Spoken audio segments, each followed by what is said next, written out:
Moin Leute, grüßt euch. Ich bin heute hier in meinem Camp wieder zu Besuch und hatte ja wie versprochen gesagt, dass ich hier mal das Ganze einleben werde, heute mal einen Overnighter starten möchte.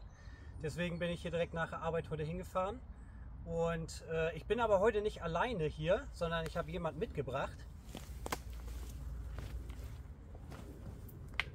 Moin Leute, alles Tada! cremig oder was? Alles cremig! Das ist der gute Baseline Photography und genau, der hat mich heute besucht, der kommt hier auch aus dem Norden und ja, wir werden heute hier gemeinsam Overnighter starten, habe ihn eingeladen, hier mich in meinem Camp halt zu besuchen und genau, wir wollen uns hier einen schönen Tag heute machen, ein bisschen was Leckeres kochen, Bierchen trinken, Jo. ein bisschen schnacken, Jo. ne, das klingt gut, würde ich sagen. Das denke ich aber auch. Ja. Ich würde sagen, an euch da draußen, bleibt auf jeden Fall dabei und schaut das Video bis zum Schluss an. Genauso sieht's aus. Also, wir sehen uns.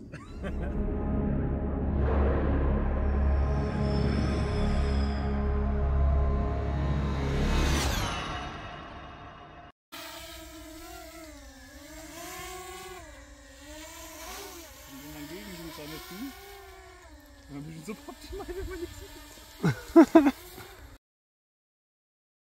dann wollen wir mal gucken, was wir heute alles dabei haben, ne? Ich habe einmal ein paar Bierchen dabei. Da haben wir hier, irgendwo habe ich hier noch ein drittes. Fliegt hier auch noch irgendwo rum. Dann eine Tasse zum Trinken. Dann habe ich hier eine Pfanne dabei.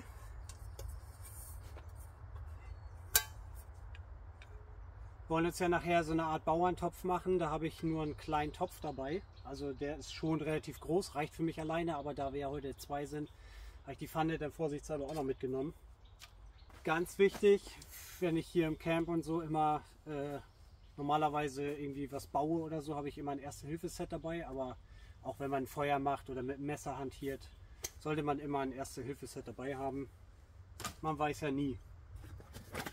Dann habe ich hier eine Campinglampe für heute Abend, schön gemütliches Licht. Hier habe ich den Topf und auch noch eine Teekanne. Das ist so beides in einem, das ist so ein ineinander steckbares Set. Das ist eigentlich ganz nett, beides aus Edelstahl. Hier für einen Tee nachher oder morgen früh und hier werden wir dann drin kochen. So, schlafmäßig habe ich hier einmal, ich habe hier noch den Spiritusbrenner, auch für zwischendurch. Wir werden nachher beim Feuer kochen, aber wenn man sich da mal einen Tee macht oder so, dann mache ich das meistens über einen Spiritusbrenner, geht auch schneller. So, mein Schlafsack, da habe ich einen normalen Sommerschlafsack von Alpine Locker oder Loka, wie auch immer man die ausspricht. Eine Unterlegplane, da lege ich das ganze Gear gleich nochmal drauf aus, damit man das nochmal im Gesamtüberblick sehen kann. Und halt eine Decke habe ich meistens auch immer noch dabei, auch wenn man einfach zum Sitzen, dass es ein bisschen weicher ist. Und wenn es in der Nacht auch mal frisch wird, dann packe ich die meistens mit in den Schlafsack mit rein. Und eine aufblasbare Isomatte. Essenstechnisch haben wir eben noch eingekauft, habe ich Kartoffeln. Da haben wir noch Zucchini, Paprika. Was haben wir noch gekauft? Mais und Kidneybohnen, also halt so alles, was man für einen Bauerneintopf braucht. Und natürlich noch ein schönes Brot zum Einditschen nachher. Ja, Brett habe ich auch immer dabei zum Schnibbeln. Hier habe ich noch eine kleine Campinglampe. Dann habe ich hier meine Phoenix HM61R, das ist meine Kopflampe. Das ist aber auch so eine wunderbare Taschenlampe, die kann man sich auch so an den Rucksack dran klemmen, wie man das von The Last of Us kennt. Die ist auch ziemlich hell, aber im Notfall ist es halt auch eine geile Kopflampe so. Und das ist im Camp immer ganz sinnvoll. Abends, wenn man dann noch irgendwie Holz hacken muss oder was. Ja, und dann noch so Kleinigkeiten. Hier habe ich noch eine Pumpe, eine elektrische, um die Luftmatratze aufzupusten. Das ist mir immer zu dumm mit dem Mund, deswegen das funktioniert wunderbar. Die heißt auch Tiny Pump. Das ist wirklich so eine ganz, ganz mini kleine Pumpe nur. Und ja, außerdem ist das Ganze auch noch eine kleine Campinglampe. Stück Kienspan immer dabei.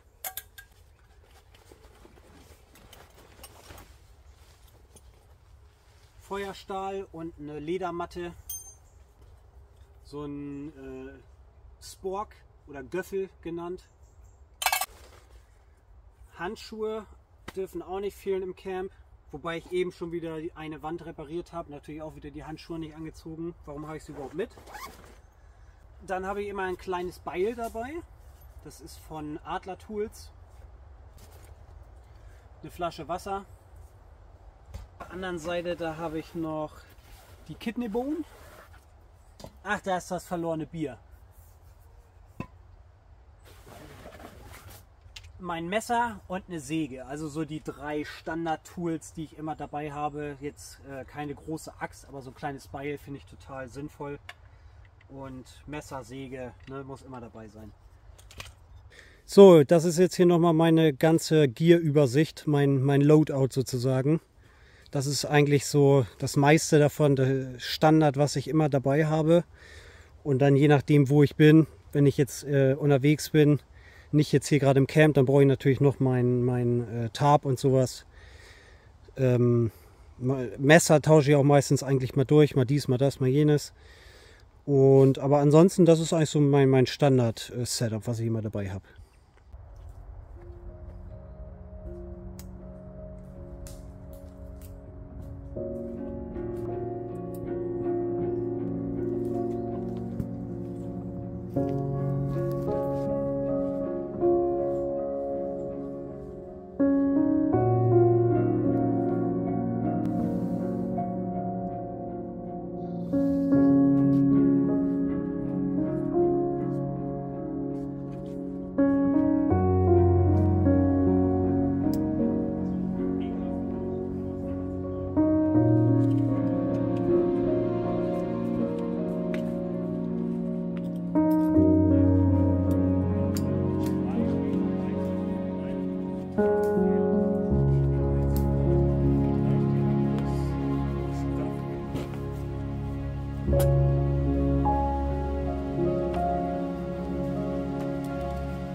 So, das Lager steht jetzt soweit erstmal.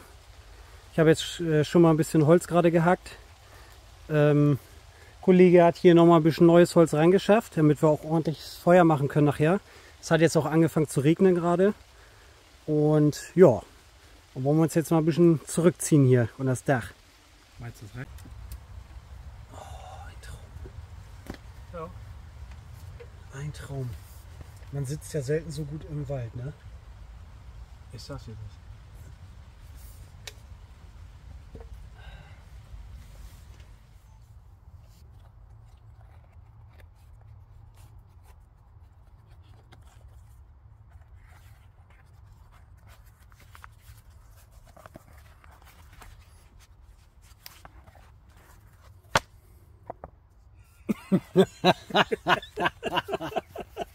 Geil. Ah, ich liebe es. Der war geplant. Der war geplant, klar.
So, das Feuer ist jetzt schön am Brennen hier.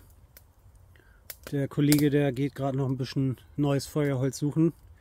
Der Abend ist ja noch jung und das geht ja immer weg wie warme Semmeln, ne? Da muss man immer zusehen, dass man genug Feuerholz dann am Start hat. Auf jeden Fall eine mega geile Atmosphäre, so am Feuer zu sitzen. Einfach entspannen, jetzt endlich hier ankommen im Wald und ja, sich abends in den Flammen des Feuers verlieren. Einfach in die Leere gucken, das Ganze beobachten. Das ist ja wie so ein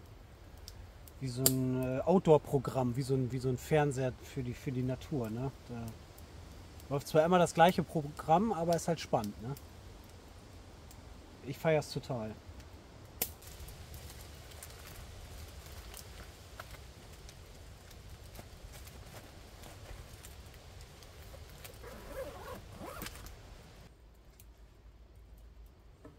Na, hast du ordentlich Feuerholz mitgebracht?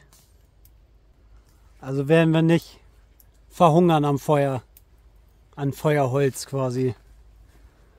Oh, das sieht doch richtig gut aus. Den kannst du noch irgendwo verbauen. Oh ja. Oh, ganze Erde bebt hier. Da vorne steht noch ein Shelter, ein großes. Das dauert ein bisschen. Alter, das ist echt noch gut. Komm, schmeiß die Motorsäge an hier. Oh. Da fliegen die Späne.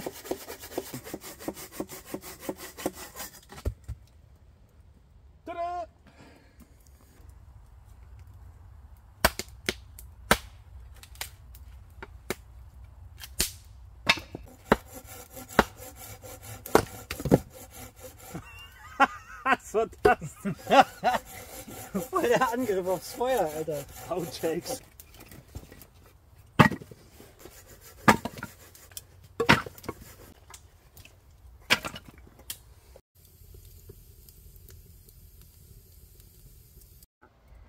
So, jetzt haben wir uns hier noch eine kleine Thunfischkerze gebastelt. Da habe ich einfach in den Deckel ein Loch mit dem Messer reingestochen, ein bisschen Küchenrolle oder auch Stoff oder Watte, irgendwie sowas kann man da verwenden, so einen kleinen Docht zusammengerollt. Ja, und dann zündet man das Ganze an und dann brennt das wie eine Eins, würde ich sagen.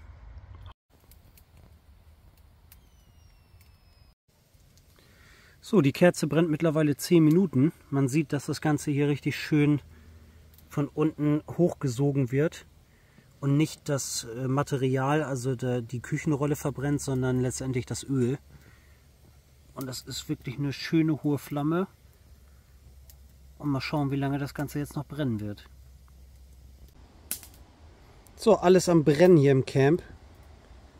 Campinglampe brennt, die Thunfischkerze brennt, das Lagerfeuer brennt und hier wird der Brand gelöscht.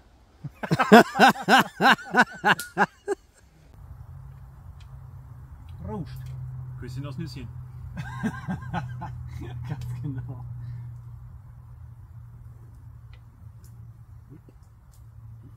Ah, herrlich. Und wie lange das anhält, ne? Es ist Wahnsinn. Wir sind jetzt bei 21 Minuten. Das so für so eine einfache Thunfischdose mit ein bisschen Zewa. Wen interessiert's? Hauptsache es schallert. Das ist richtig. Wenn du am nächsten Morgen mit einem dicken Schädel aufwachst, dann hast du alles richtig gemacht. Da spricht er aus Erfahrung. Ja? So, wir sind 26 Minuten dabei. Die Kerze brennt immer noch wie eine Eins. Aber ich bin echt baff. Das wirklich, funktioniert wirklich besser als gedacht. Das ist Wahnsinn, ne? Ja, also kann man echt nicht meckern. Es ist jetzt auch windig. Ich denke mal, da wird auch noch mehr Brennstoff verbrennen. Und wenn man jetzt den Docht irgendwie noch dünner gemacht hätte, dann würde er ja nicht so viel gleichzeitig verbrennen. Würde er noch länger halten. Dann würde er wahrscheinlich noch länger halten. So. Das Schöne ist, der Wind zieht genau aus der Richtung hierher. Und ich kriege den ganzen Thunfisch-Smoke voll ins Gesicht. Ja, So muss das sein. Das heißt, liebe Leute, ich werde morgen so enorm nach Fisch stinken. Und wenn ich dann mit dem Zug wieder nach Hause fahre, ja, dann habe ich das ganze Abteil für mich. Das wird ein Traum. Das wird ein Traum. Es riecht ja so immer schon gut, aber wenn dann noch diese Fischnote dazu kommt. Nicht schlecht. Kannst du mir auch nach Hamburg auf den Fischmarkt stellen, da kommt das gleich. Ja. Oh, schon wieder 7:30 oder was? Eieiei. Uiuiui. Schluckspecht, ne? Ja, da ist auch nichts drin. Nee. Also ehrlich, was sind das? 0,3 auch, ne? 0,3, ja, 0,33.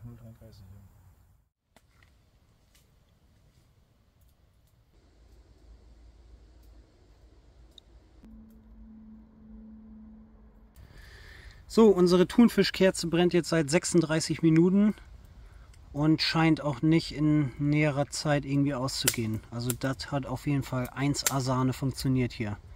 Kann ich nur empfehlen. Abends irgendwie als Lichtquelle. Man könnte hier natürlich auch eine kleine Halterung irgendwie drüber bauen.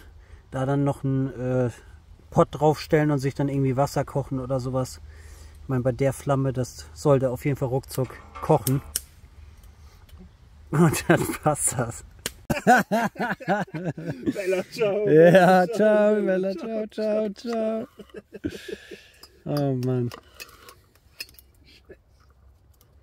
Flupp und weg, wa?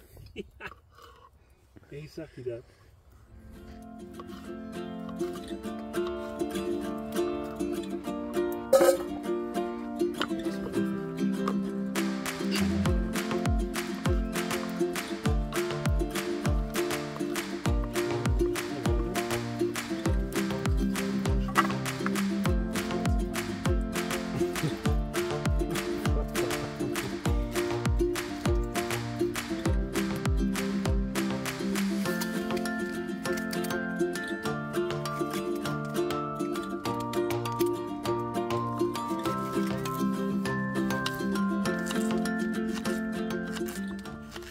So, mittlerweile brennt die Kerze hier 55 Minuten. Scheint jetzt aber sich langsam dem Ende zu nähern. Aber das ist auf jeden Fall hier ein absoluter Survival-Hack. Das kann ich nur jedem empfehlen. Funktioniert richtig gut. Ich denke mal, dass die weit über eine Stunde brennen würde, wenn man den Docht und das Loch kleiner machen würde. Weil dann weniger Brennstoff einfach verbrannt wird mit der Zeit. So. Aber ja, absolut erfolgreich.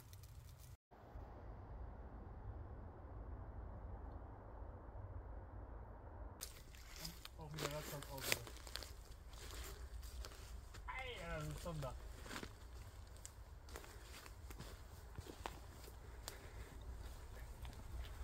Der auch sofort wieder ausgeht, wenn ich will.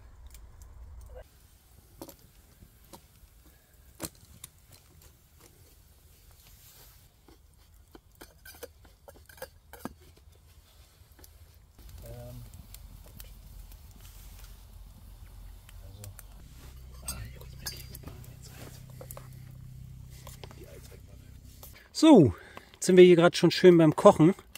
Heute gibt es ja wie gesagt so einen Bauerneintopf. Haben wir hier verschiedene Gemüse drin, bisschen Bohnen, ne, damit das nachher ordentlich knallt. Und zu der Soße hier haben wir dann gleich richtig schön noch Brot zum Einditschen. Ja, und dann lassen wir uns das gleich richtig schön schmecken. Kollege macht jetzt hier noch ein bisschen Mais mit rein. Der kocht das hier überm Hobo. Das ist hier in der Pfanne. Weil insgesamt nur in diesem kleinen Topf, das wäre wahrscheinlich zu wenig gewesen für beide. Deswegen haben wir hier noch ein bisschen aufgestockt. Ja, und wir haben ja Hunger. Genau so sieht das aber auch aus. Wir wollen natürlich nicht, dass hier einer verhungert, ne? Das wollen wir ja nicht. Keine Baby muss immer was essen.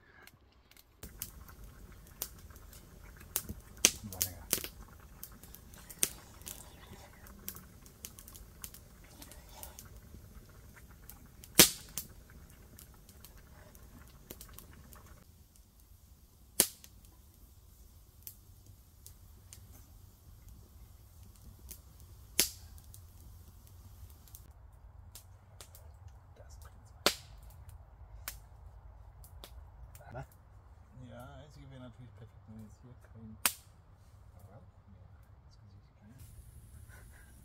Gesicht Deiner Mini-Fackel da, oder? Das ist so ein geiles Zeug, das Kienschwein. Ja. Hier, guck mal, wie schwarz der ganze Harz wird. Siehst du, das Ja. tropft da richtig raus. Ja. Oh, geil. Schon geiles Zeug, ne? Ich hab davon noch so viel. Und ich weiß noch, wo so viel davon ist. Mhm.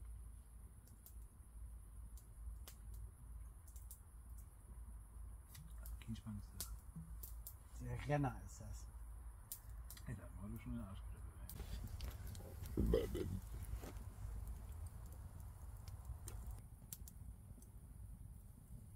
Hier vorne. Ja. Und das war übrigens nie aus dem Ast, auch nicht aus der Wurzel, sondern aus dem Hauptstamm. Echt? Mhm. Krass. Das war der Hauptstamm. Hm. Also das hat mir heute echt den Arsch gerettet. Auch Mhm. Also jeder, der sowas finden sollte, der kann sich sowas auch als Duftbaum ins Auto hängen. Absolut. Oder zu Hause in so einer Dekoschale legen. Den riecht das ganze Wohnzimmer danach.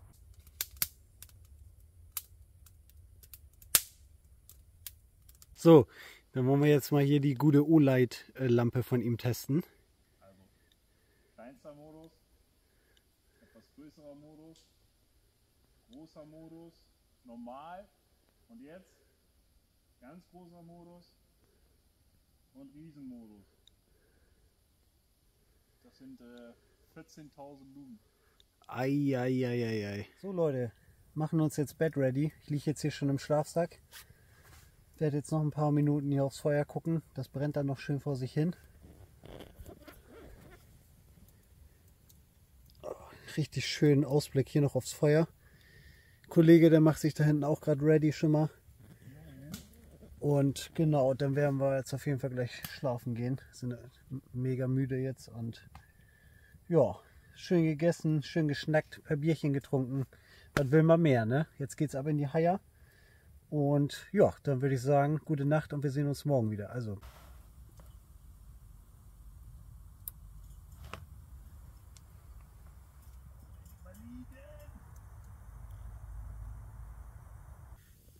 Leute, ich sag's euch, das ist ein absoluter Traumausblick hier. Aus dem Schlafsack direkt zum Feuer. Besser kann man nicht einschlafen. Das schaue ich mir jetzt hier noch ein paar Minuten an und dann werde ich wahrscheinlich einschlafen. Also gute Nacht.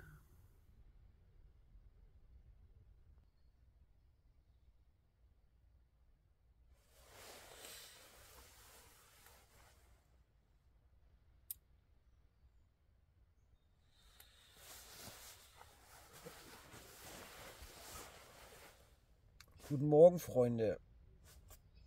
Wir haben jetzt kurz nach 6. Auf jeden Fall eine richtig entspannte Nacht gewesen. Kein Wind, kein Regen, kein nix. Ziemlich angenehme Temperatur hier. Trotz Sommerschlafsacks kein bisschen gefroren. Ein Kollege ist auch schon wach drüben. Und ja, ich werde mir jetzt gleich erstmal einen Tee machen. Und dann so langsam wach werden.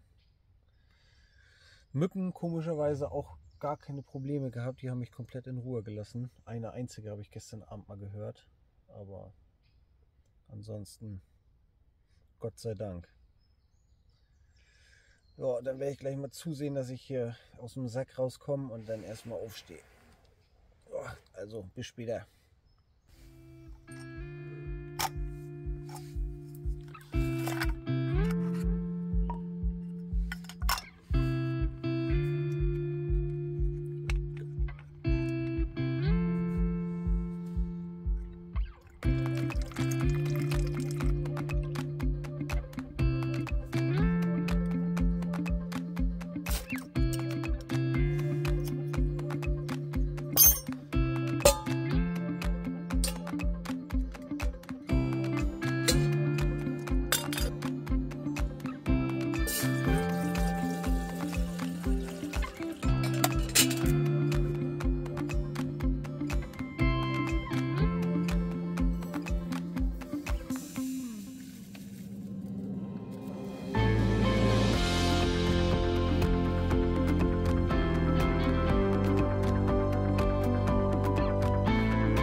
So Leute, wir sind jetzt schon auf dem Rückweg gerade hier.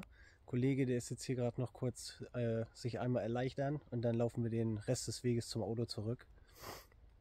Haben jetzt ungefähr 7:30 gerade. Ist richtig schön früh noch. Ich mag das total morgens. Diese Ruhe, diese Stille. Es ist noch ziemlich frisch. Wo wir Sommer haben, ist es ja morgens trotzdem immer ziemlich frisch. Und natürlich keine Menschenseele unterwegs. Also eine richtig geile Atmosphäre immer. Liebe ich total. Ja, hat auf jeden Fall mega Spaß gemacht insgesamt. Haben uns gut unterhalten, ein paar Bierchen getrunken, schön was gekocht.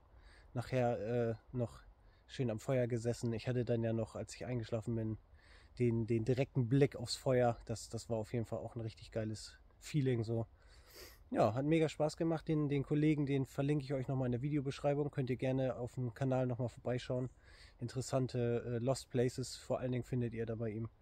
Und ja, lasst dem Video auf jeden Fall einen Daumen nach oben da, wenn ihr mehr solcher Videos sehen wollt. Abonniert gerne meinen Kanal, freue ich mich natürlich sehr drüber. Und dann würde ich sagen, ich wünsche euch noch einen schönen Tag und wir sehen uns im nächsten Video wieder. Bis dahin, ciao.